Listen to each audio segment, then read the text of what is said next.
Welcome to Gamertag Radio episode 1513. This is your host, Danny Pena, and joining me, the one, the only, and always on tour around the world. Make sure to follow him. His next adventures, Mr. Peter Toledo. What's up, Pete? What's up, dude? How you doing? What's up, everybody? How you doing, man? I'm all right. How's you been chilling this week? No traveling, no traveling. Traveling no tour? actually, surprisingly enough, for my job has slowed to a crawl considerably for like the last 8 months. Oh, okay. Yes, I was fortunate enough to go visit you guys earlier this year. That was fun. Yeah, that was a lot of fun, and hopefully that happens again coming soon. I think I might have some travel upcoming in the next week or two, but that's more in this area / time zone part of the country. Flights is getting expensive, man. I'm trying to book. I got my 20-year anniversary with my wife coming up. Trying to book travel, but I don't want to book far travel because them fuel price streets is expensive. Oh, it's getting pricey. I have a trip that I have to go to Dominican Republic in June. Big shout out to the the director and the filmmakers of Power Games. It's like a video game documentary about Dominican creators and developers from the gaming industry. That's gonna be part of it. I'm part of it too. So Men RD is in it. It's like a bunch of folks. So we're going to a premiere in June, and then they're gonna have like an award show over there. So that's gonna be fun. That's gonna be a lot of fun. So, and yeah, so next week I'm going to be in Las Vegas. I'm gonna be speaking at an event. So most likely I'm probably gonna be recording ahead. So be on the lookout for that. I have no idea what yet.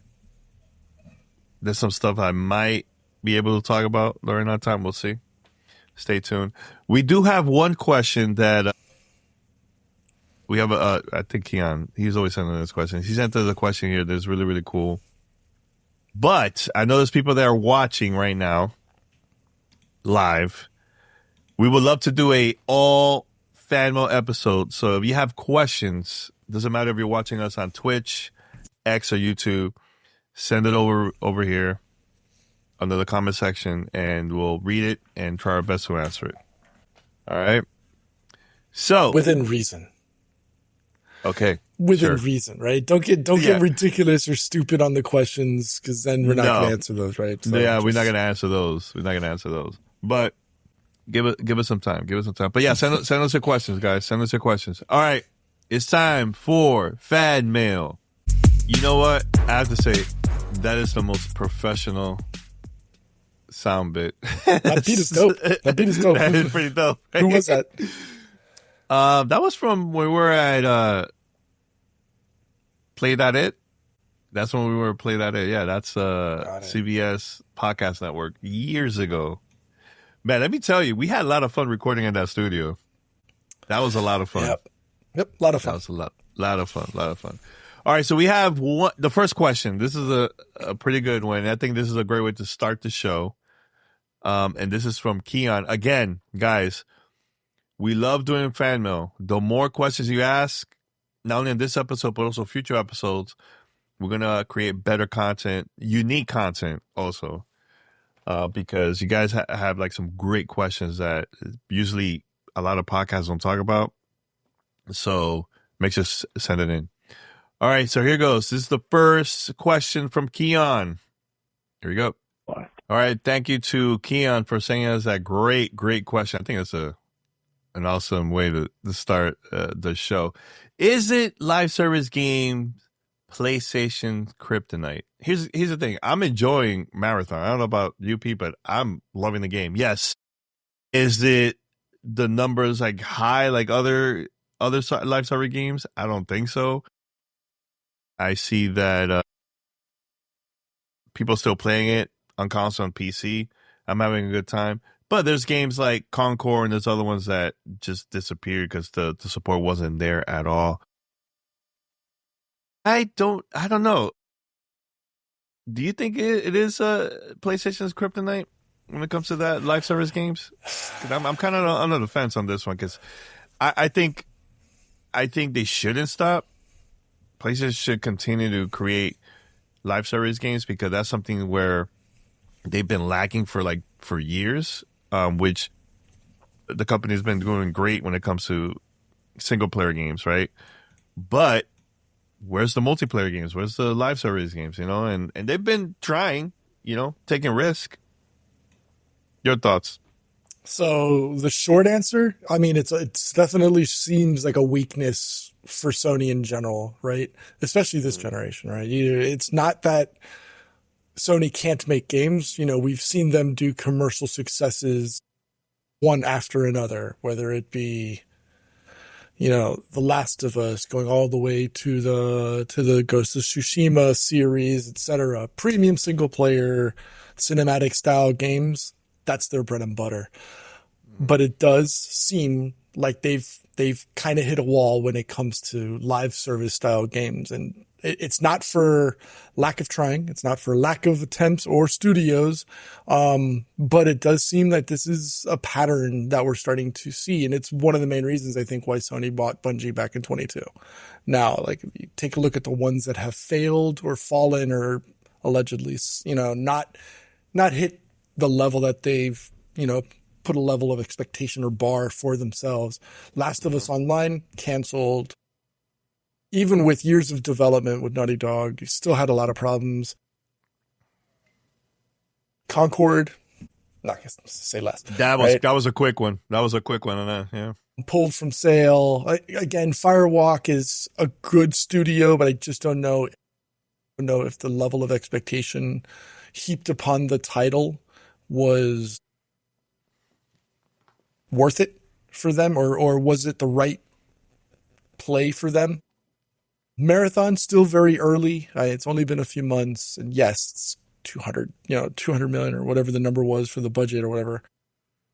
It was their first big title after the purchase or after the acquisition by Sony. Let's just be frank. Extraction shooters are very niche and volatile, right? Unless you're one of the early ones, right? Unless you were an Escape from Tarkov, everything else is going to be considered a copy. And even if it's still far from guaranteed as a success, and now, depending on one studio to do it, to justify this entire live service strategy is suspect.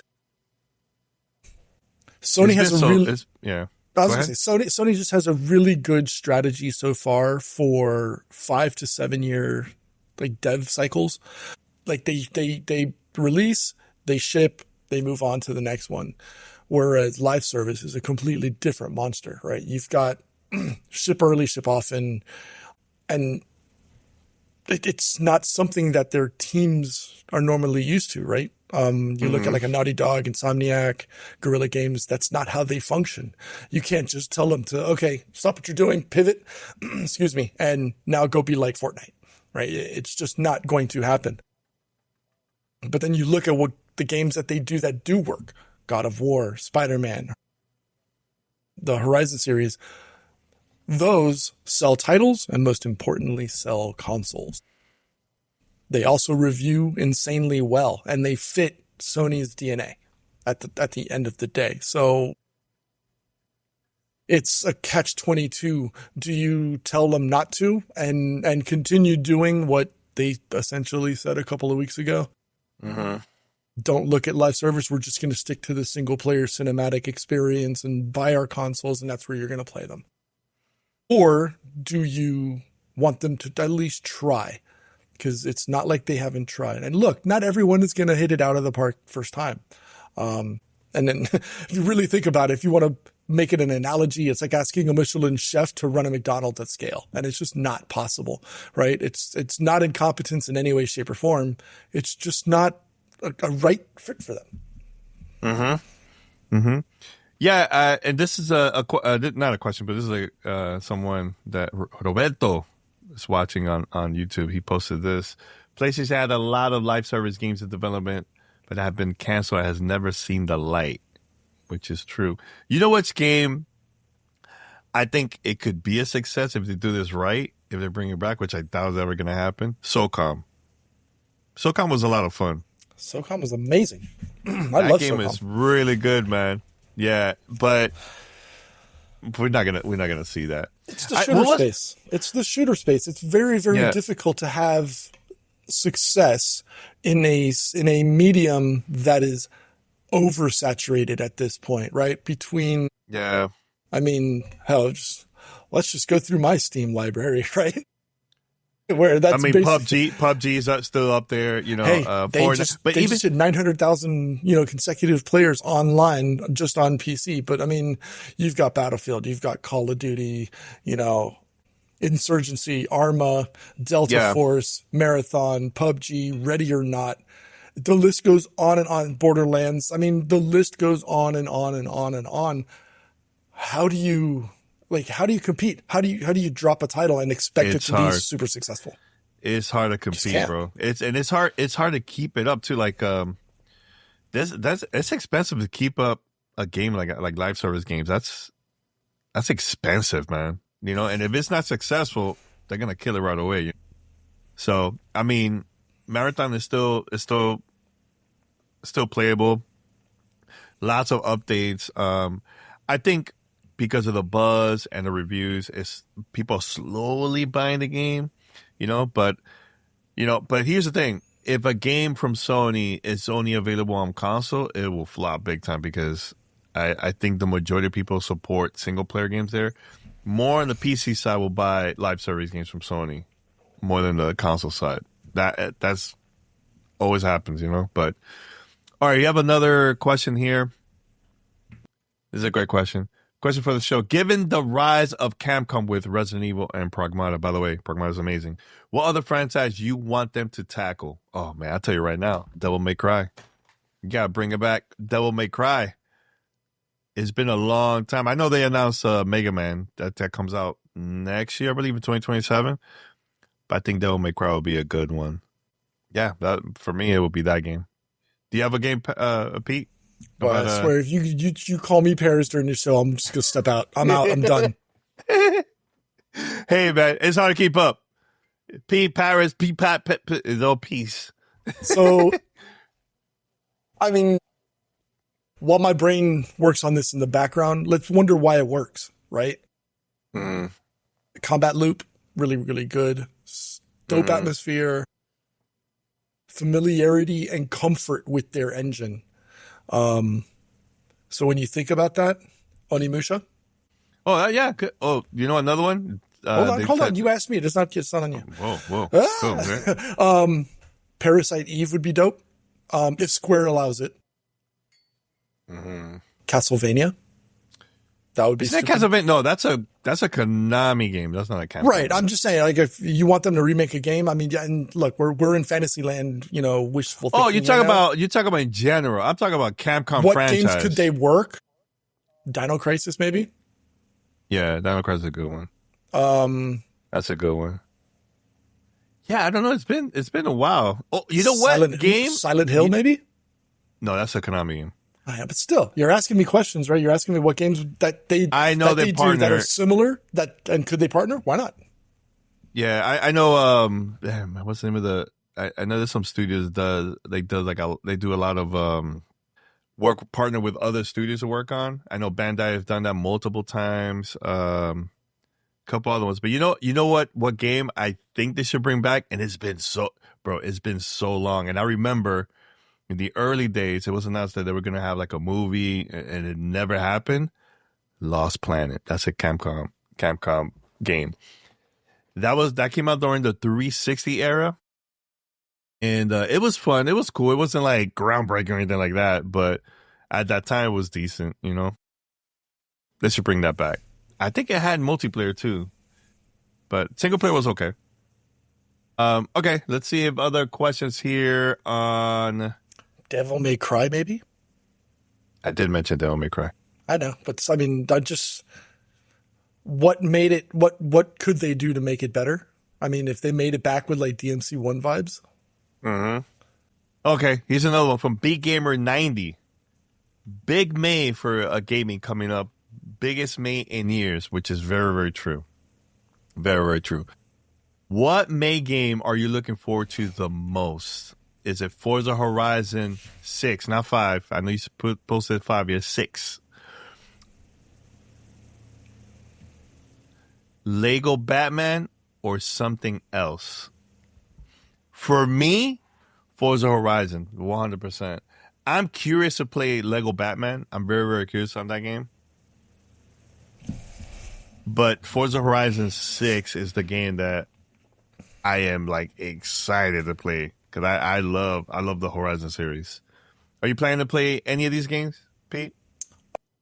I would say Lego Batman has a lot of intrigue for me just because I am a Monster Batman fan. But one we didn't mention was 007. If it is. Yeah, I confirmed. I don't think it is because I don't recall. It's coming out. Is it confirmed in May? Confirmed in May? It's coming out in May. It's coming out in May. I know you don't keep up the news like before, but I'm just trying to remember because I haven't really. But I mean, if there's one, especially one that fits closer to my heart, it's gotta be 007. And I did mention this earlier in the year about games that I was hyped and looking forward to later on this year. So I'm sticking to my guns and 007. Yeah. Yeah, that's a good one. That's a good one. Also, B Gamer says, I really wish they would have kept building up SOCOM. Loved it during the PlayStation 2 era. Damn, I forgot it was in the PlayStation 2 era. Yeah, you're right. But the PS3 hack came also. Yeah, it came during the PlayStation 3 SOCOM release and caused tons of damage. Yeah, man. I remember that day Portal 2 was coming out, and that was the first time that you could log in using your Steam account through your PlayStation. I remember, and then the whole thing happened, and yeah, that wasn't good at all. Not good at all. If Kojima, this is an example, if Kojima announced a live service game for PlayStation, would that succeed? I don't know. Now, if it's multi-platform, maybe. If it's just strictly console, I don't think so. It has to be multi-platform. It would sell giga units at launch and fail 90 days later. Not even with his name. No, man. But look, we started the show with this exact same thing. Not because Hideo Kojima lacks talent or the skills to write a successful game. It's that live service games punish the exact things that he's known for.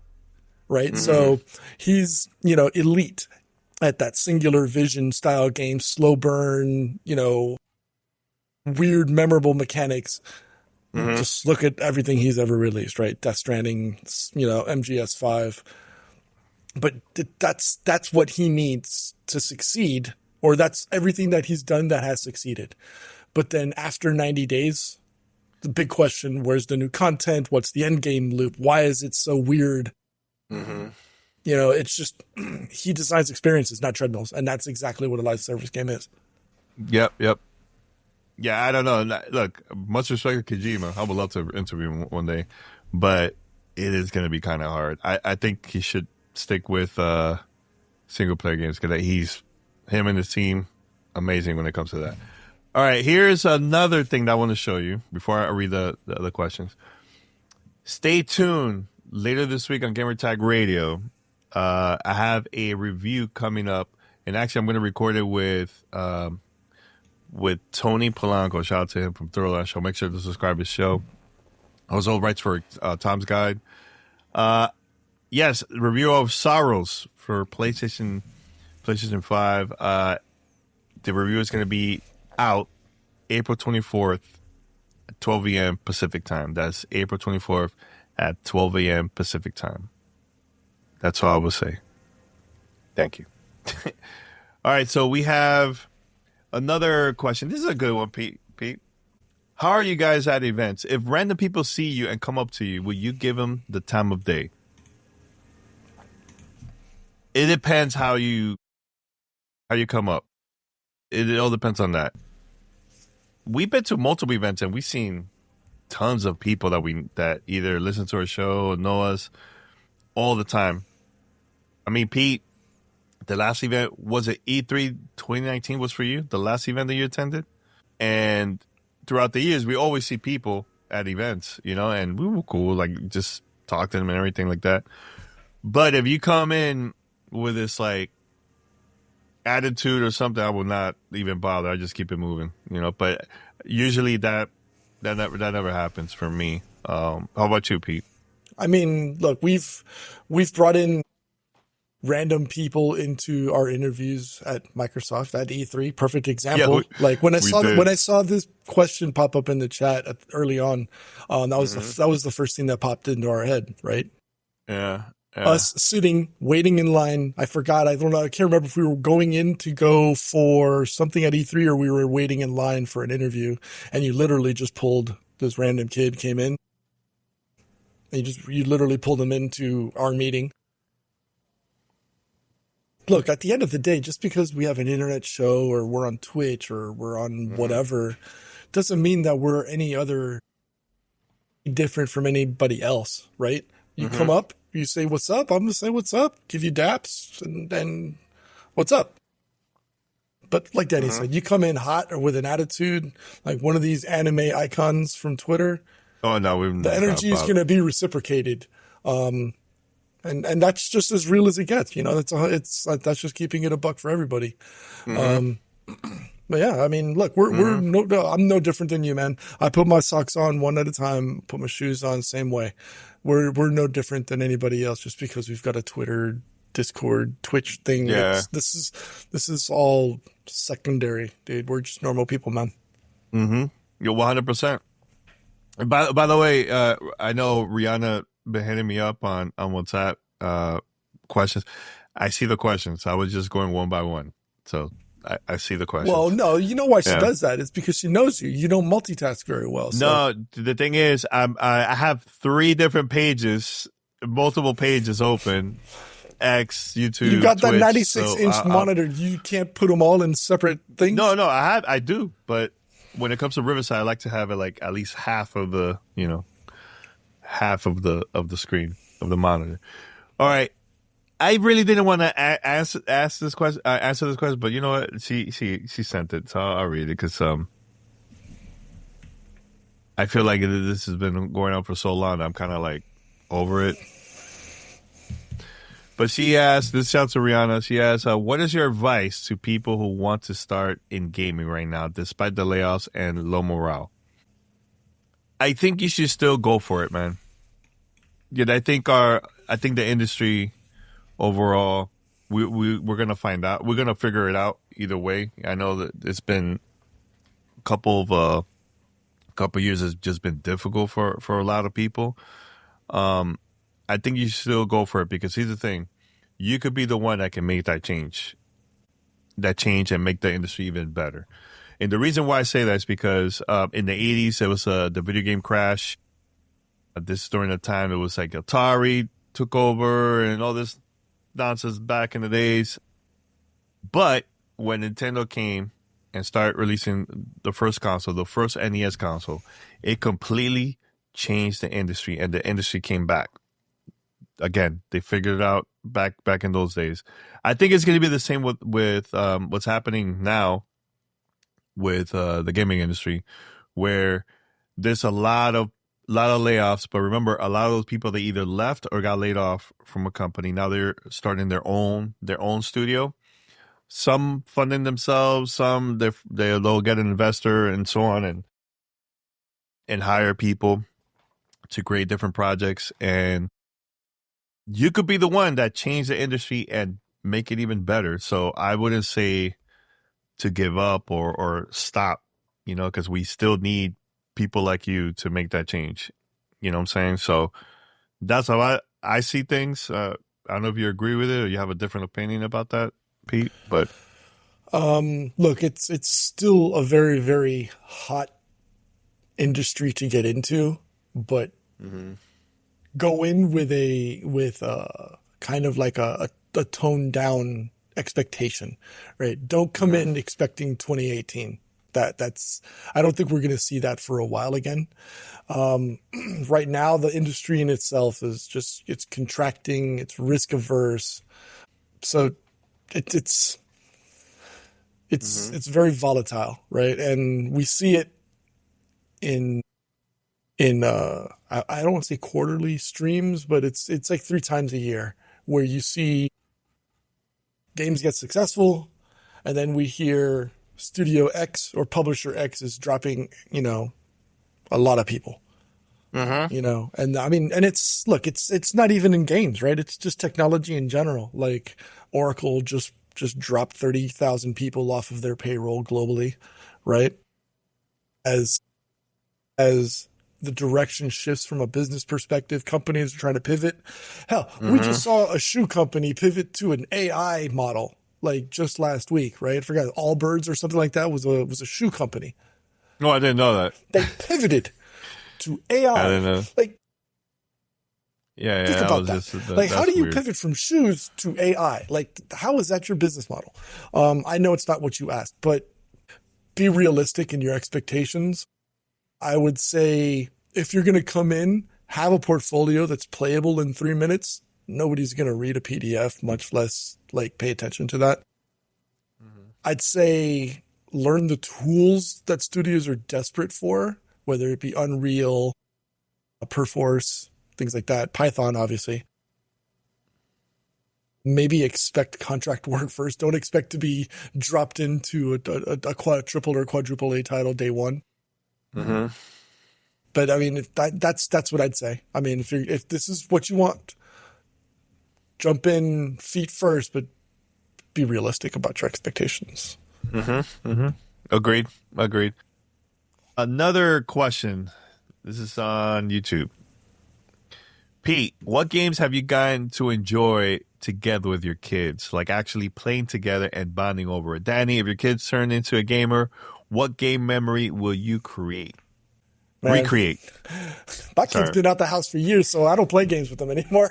Yeah, they've been gone. They're like in their 20s now.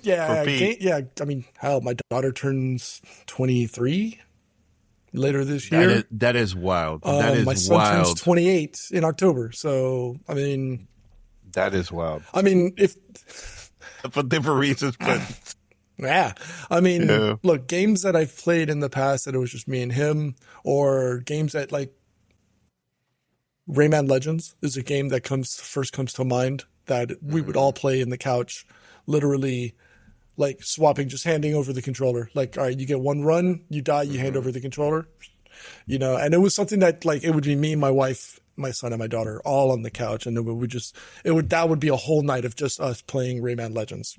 Great memory for me.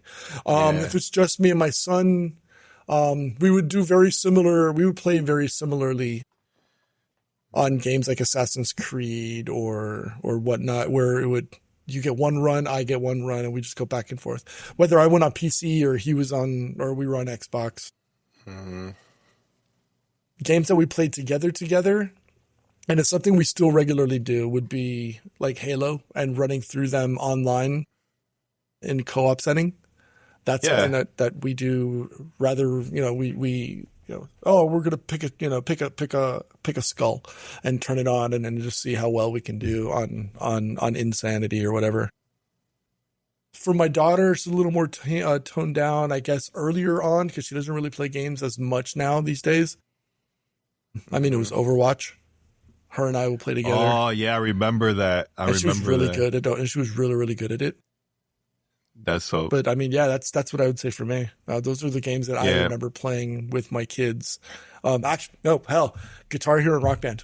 That's a perfect one, right? Because Danny and Mandy and all of them, they would come over to the house, and we would have nights of just all of us doing that. And I still joke around, and I've got little stickers on WhatsApp that I send in the group chat, with my daughter, of her with the microphone and everything. So those are the games that I would say for me, I guess you can call them core memories as a parent for having those.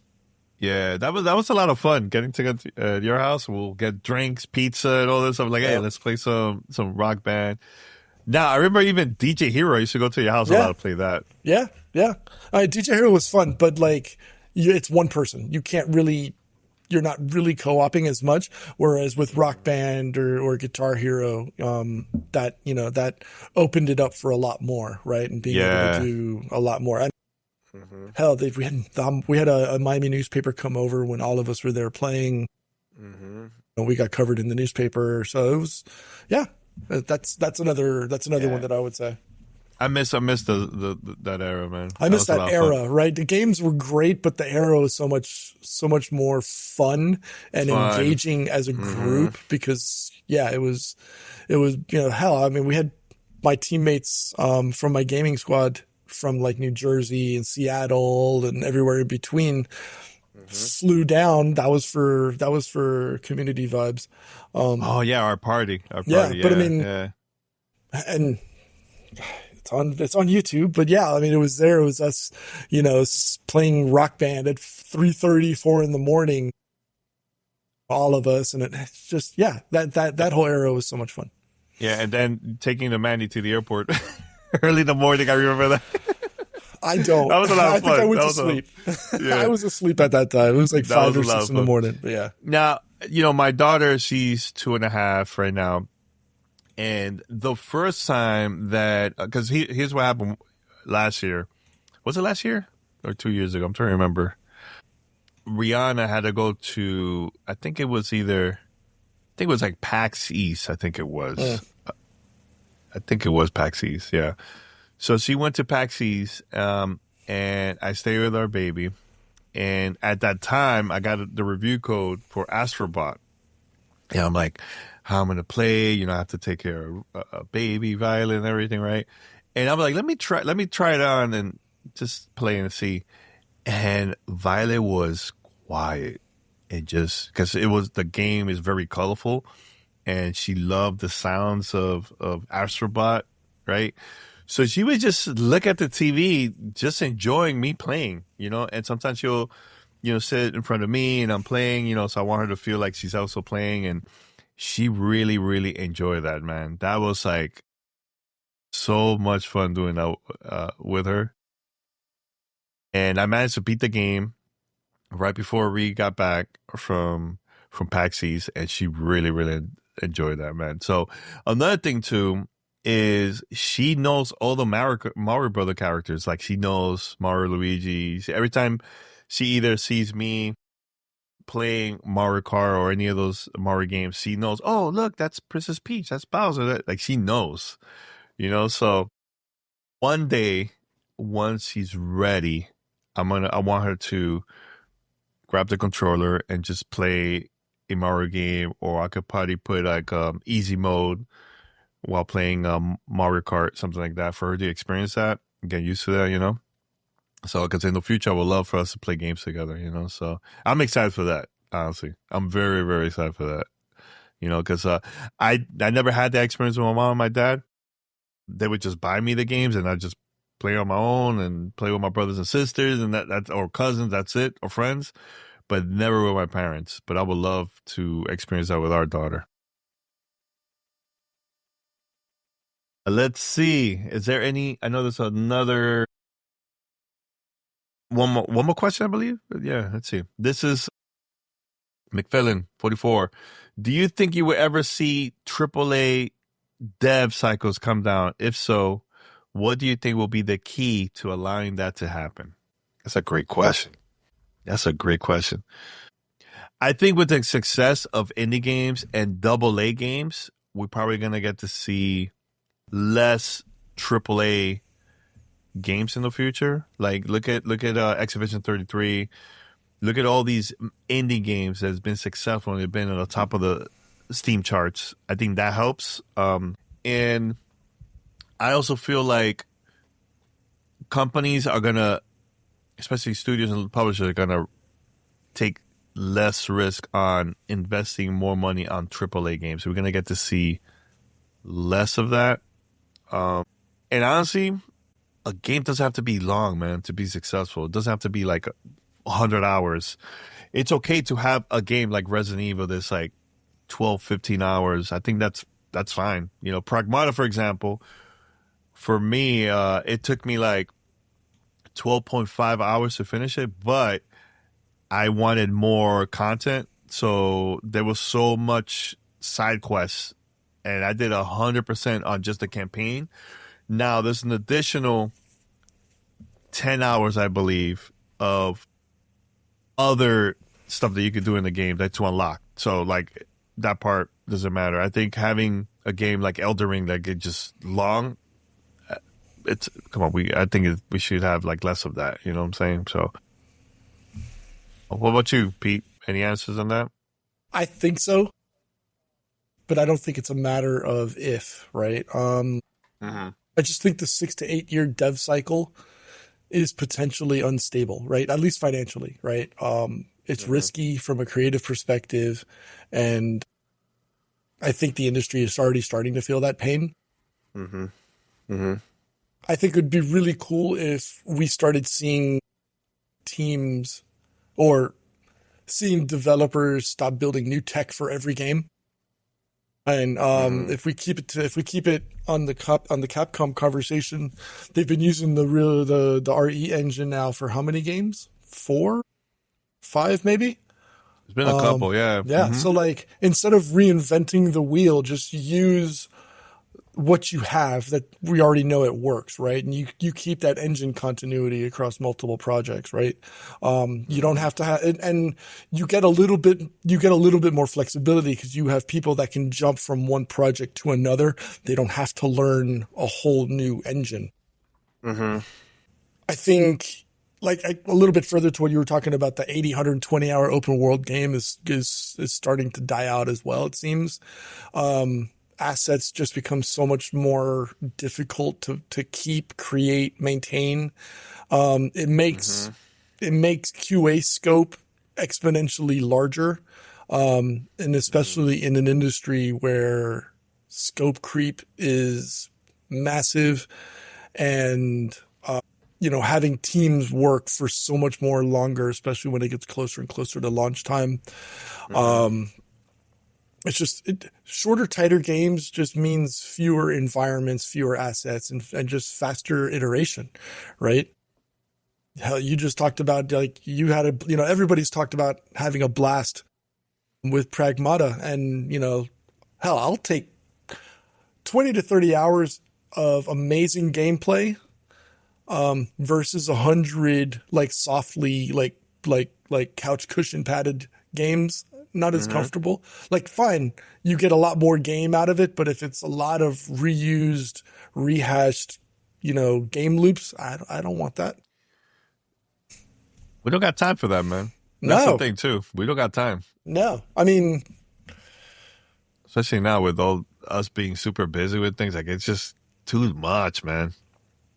Now I'll play and talk about it, but of course I'm not gonna like spend 100-something hours. Like that's crazy. Unless I really enjoy the game, then like for example, I think with Marathon, I think it's like 60-something hours because I play a little bit per day, a little bit here and there. Like for you, Pete, playing Destiny, how many hours do you have on that? Destiny 2, let's say for example. Destiny is not even close to what I have in PUBG. I know. Well, PUBG honestly, you have way more, yeah. PUBG. Yeah. Actually, I want to see how many hours you have on that.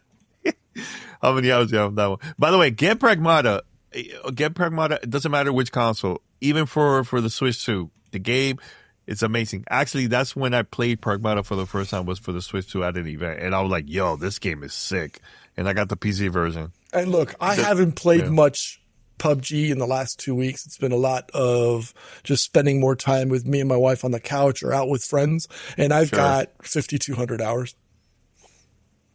Oh my God. Jesus Christ. Yeah. Okay. It's a lot. Yeah. But yeah, I mean, take a look at, let's look at let's look at the storyboard of how games are going over like the last few years.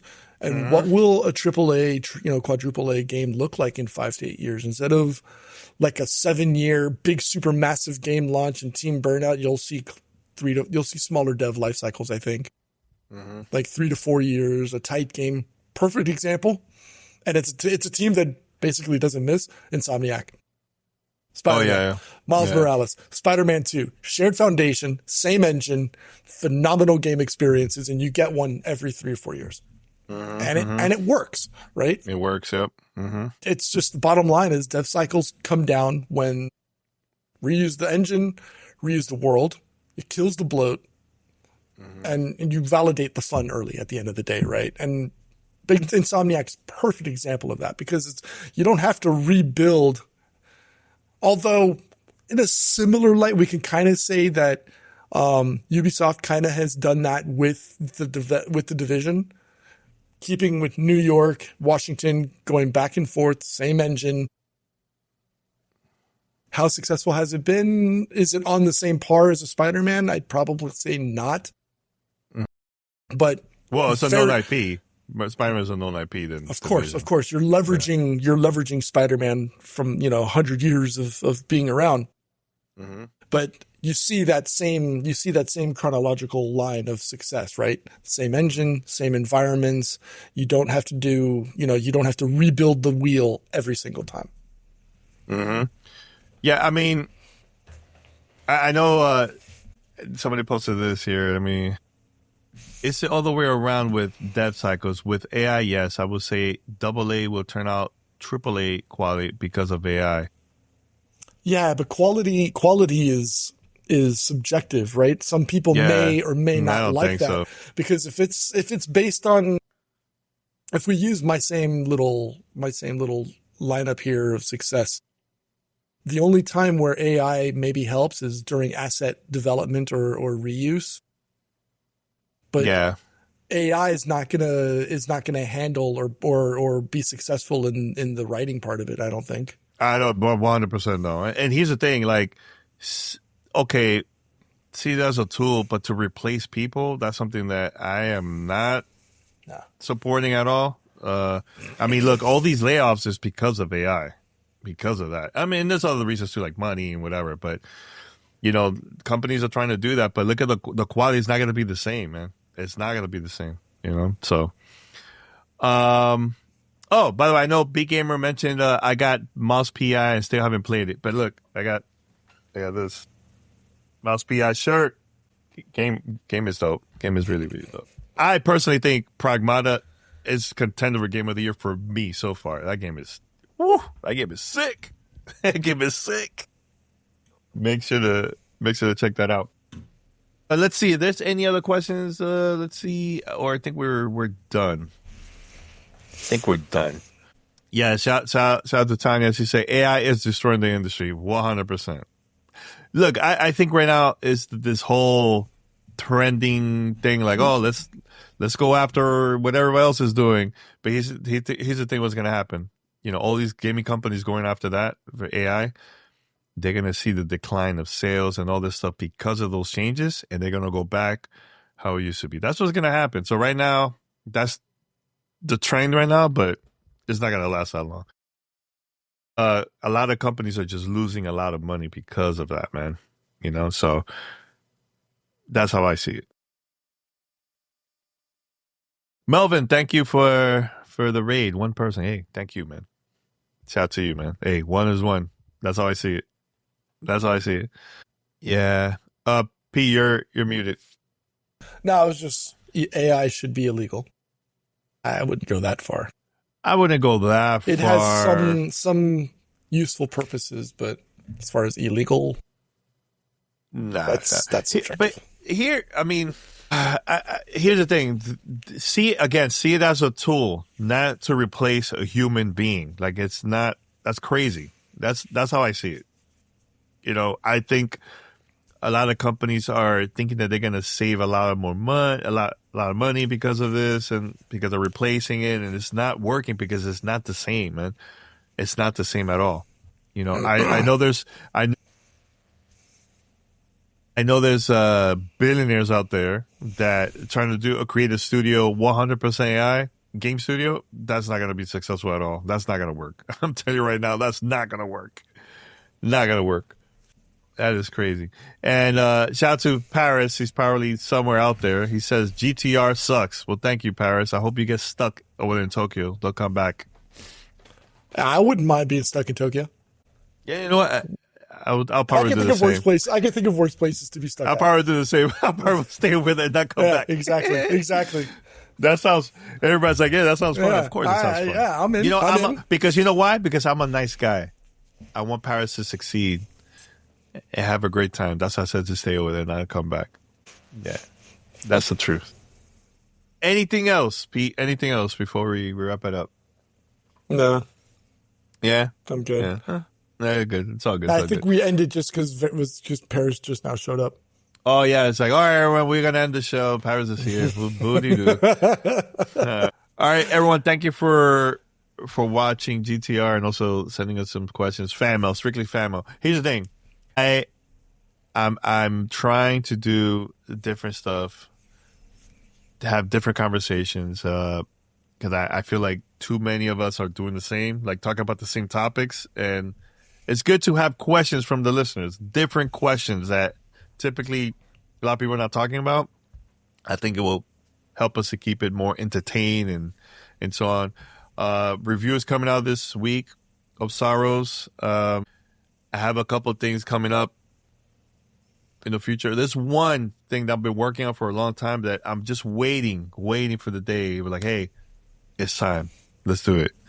So I could finally record it and talk about it over here in GTR. I'm excited for that. We'll see. But besides that, we're going to be out. And for those who are watching, we'll have a short after show here. And we're out. Until next time. Peace. Yeah, that was cool. That was cool, Pete. I thought it was going to be a very short show. It looked like an hour almost. There you go. It happens every time, man. Because we could talk our butt off. We could talk here. Helldivers 2 isn't a failure. It's not a failure. I don't think MLB. Who's saying Helldivers 2 is a failure though? Nobody said that Helldivers 2 is a failure. Actually, it's been doing pretty good also on Xbox and on PC. So like that game is not a failure. Gran Turismo, I think there's an audience for that.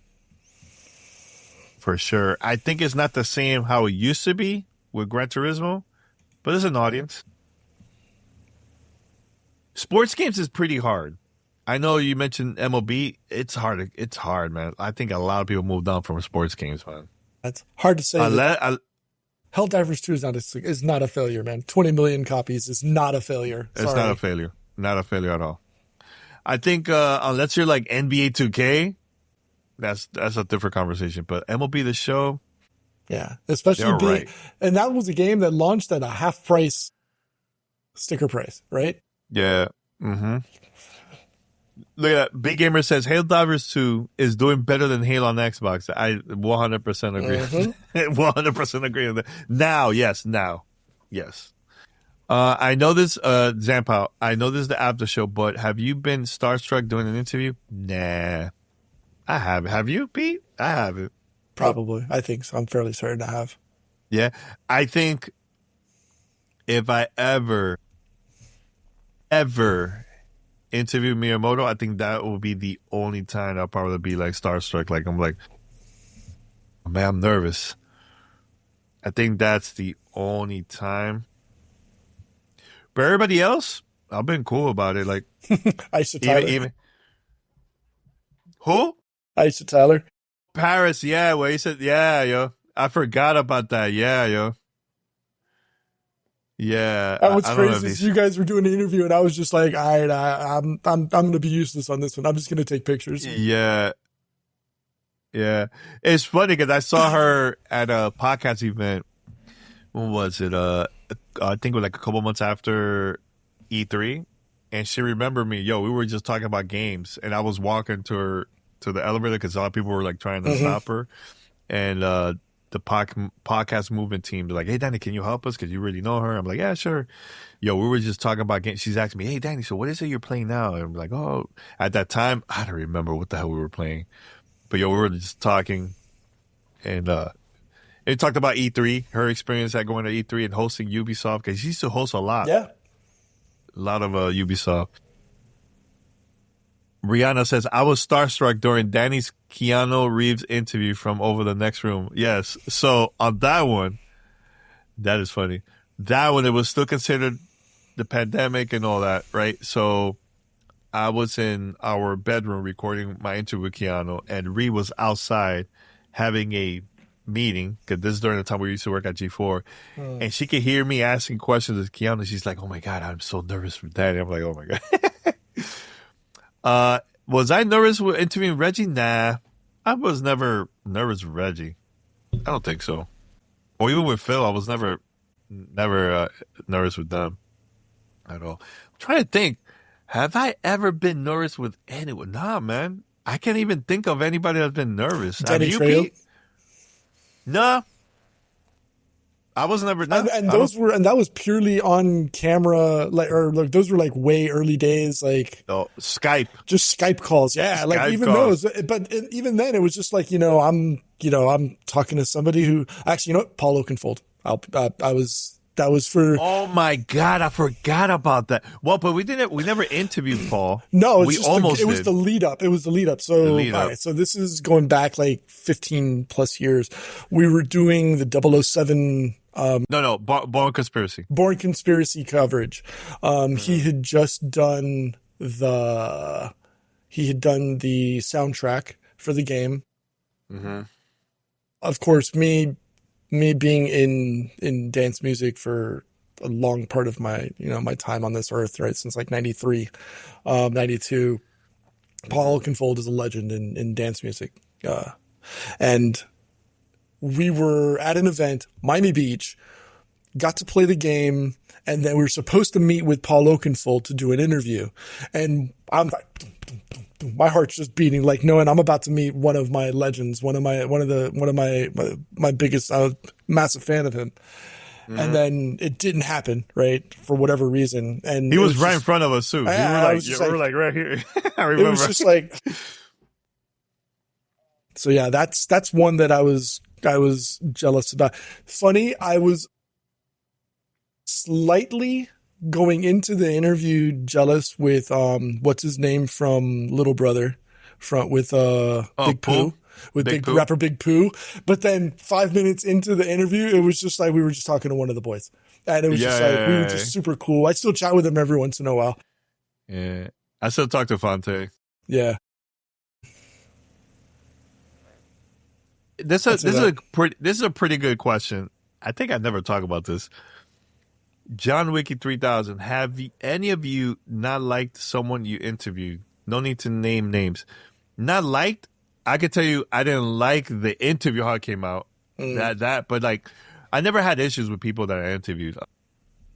I think an interview I didn't like, and I'm not gonna mention the name of the company or anything like that. It was like one of the E3s. I went because I was like, you know what? This is an interesting game. It's not for me, but I know there's an audience for it. Let me just interview this person about this game.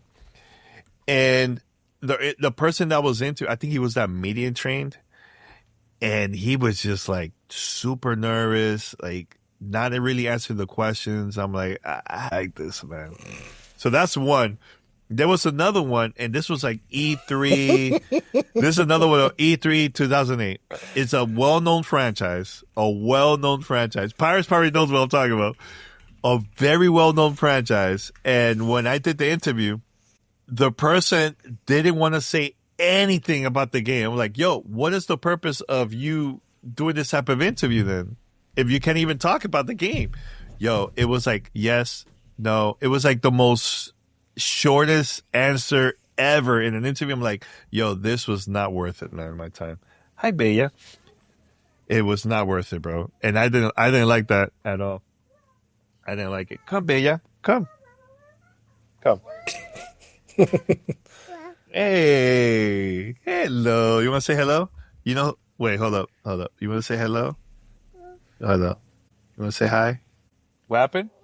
Oh, she's pretending to be a dog? Okay. Hi, doggy. Hi, doggy.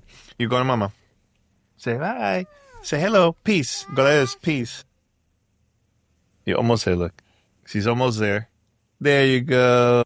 Peace. Hey. But yeah, I didn't like that. I didn't like that that interview at all. It was like super boring. I felt like it was like a waste of time, honestly. That was the only time that I really didn't like that interview. Persons never had an issue with it. Never with persons. It's always the content. for me. Was there anyone like that, Pete, that you interview? You're like, this is not good. I wasn't feeling it. Was there anything like that?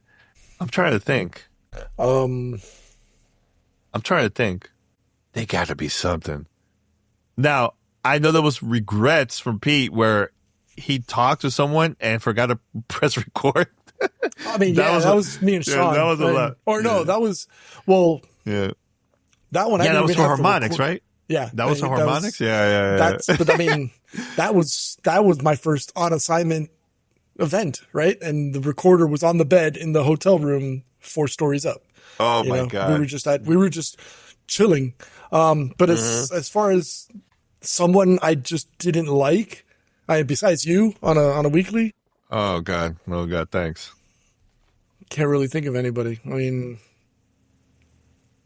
now, honestly, this is a great question, and I'll answer this one. So if you don't like a person, you just won't do the interview. I won't do the interview. Here's why. And I don't care how big is the title or anything like that. At the end of the day, and Pete knows about this in Paris, like we all agree on this. I feel like when you have a good vibe and you guys are getting along and everything right before or during the interview, like the person you're gonna have like a guest, it makes the interview stand out a lot more.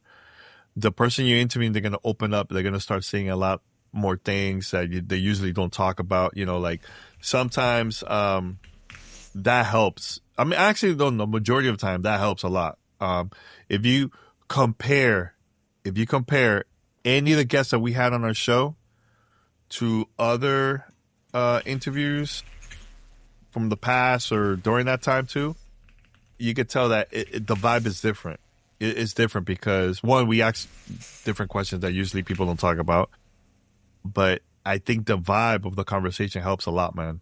So if the vibe is not there, I'd rather not do it. And I don't even care if this person is popular, if the franchise is popular. Like I will not do the interview, honestly. I'm more of like having a great conversation than going after someone just because it's trending or whatever. That's not my vibe. Like opinions have changed on people. Mm-hmm. I won't say the name or the title, but I remember having interviews with this one person multiple times, and they said something on video, and then when I used that in a follow-up interview, he wasn't happy or thrilled with me. Really? Yeah, and and I'm not gonna. I don't know. I don't even think he's in gaming anymore. But I'm not gonna say his name or whatever. But yeah, I wasn't thrilled with his response back, and I was just like, all right, well, I guess there's nothing else to talk about. You know what? I don't even know if we ever released that interview. Paris mentioned this. I think I've never mentioned about this ever. So, okay. So there was a time where I got approached to interview Randy Pitchfork for one of the Borderlands games. I think it was like was it the most recent? I can't remember. It was the most recent one. I'll admit it. Was the most recent. It. Yeah, it was the most recent. But I think it's more than that one. It's been several. Yeah. And look, a few times that we've said no, thank you. As industry, the stuff that he's done in the industry, respect. Like it's nothing against that part. It was just more of the environment that was happening. And the things that he says online, like going after people just because they don't like the game, the review of a game, or like of the game that he worked on, I just didn't really like it. And I was like, let me ask Pete, Paris, and Rihanna. Let me ask like their thoughts, because I would like, am I the only one to feel this way? Like it's weird. And we all agreed that it didn't make sense for us to do the interview. And again, I think it was the right decision. Again, we don't go. Here's the thing. We get approached for interviews all the time. But if we're not feeling it, we're not feeling it. That's how I feel. Like, I think our brand and it's more important than just like, hey, let's go after trending or whatever's hot at the moment. Like, no, man, I would not do that. And look, this is something I think I have never talked about ever. I'm not gonna mention the name, not gonna mention the company or anything like that, but there was one time where a well-known company approached me and asked me if I want to meet a certain CEO that was in town for just to get feedback on whatever platform they're working on. I can't say what it is. And I talked to Pete, Paris, and Ree about it, and we all agree like it doesn't make any sense for me to go for it, like, because again, we care so much about the brand and it's not about whatever is hot. You get what I'm saying? So yeah, I said no. Oh yeah, Paris knows what he said. He knows what it is. Yeah, it's just and the reason why, like, at that time, and still now, it was just chaotic. Like, the things I was seeing online, it's just not worth it, man. It's not worth it, It's not worth it. Yeah. I think we made the right decision, right, Pete? Like, I think so. Of course, we're fine. We're still doing this. I'm gonna be. We're still doing this. Yeah, I'm gonna be all right. Like. And here's the thing: if I mention the names that people are approaching, we're like, nah, like we like said no, people will be surprised. I think, and look, even with ads, I'll say, oh yeah, you've been, remember, you've been very no against certain ads. Yeah, like there was one company that were gonna pay us pretty good for like a company, I think promoting e-cig or something like that. I can't remember, and like drug pills and like stuff like that. And I was like, nah, I'm good, man. I'm not doing that, man. I said no. P said no. Paris said no. Because we care a lot of like the stuff we want to send it out to our audience. You know what I'm saying? So like, it doesn't make any sense. Sounds spicy. Mad respect. Hey, man. I mean, we never talked about it. There's no need to talk about it, but. Nah, Zampao. I know you said that's why I like y'all instead of something like IGN. You do it because you want to be, not because things are trending. Here's the thing.